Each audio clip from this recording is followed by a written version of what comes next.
I think that having a social life is really important, but when it comes to academics, like I said, you're here for your education. So I always encourage people, if you want to go out, make sure you get that paper done, or, finish your test, because that's what you're here for.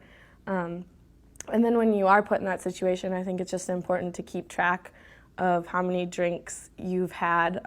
Make sure to be drinking water in between drinks. I know it's, sounds really stupid and cliche, but if you're drinking that water, it slows you down and it just is keeping you hydrated.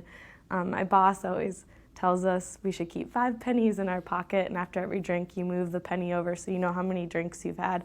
And I just think it's little tips like that, and even though they sound silly, can really make a difference. Personally, I just set aside, if I am going to go out and drink, I set aside the number of drinks I'm going to have before I come back home. And so I know that that's, at most would be 2 or 3 over an extended period of time, 2 or 3 hours, and I know I'd feel comfortable driving back with that. But I know if I do have a few more, that either the group of people I'm with, we set aside one person that's going to be responsible, even if none of us are drunk, just one person that's going to have 1 or 2 less drinks so they can drive us back, or find a friend that isn't going out that night and see before I go out if they could drive me back.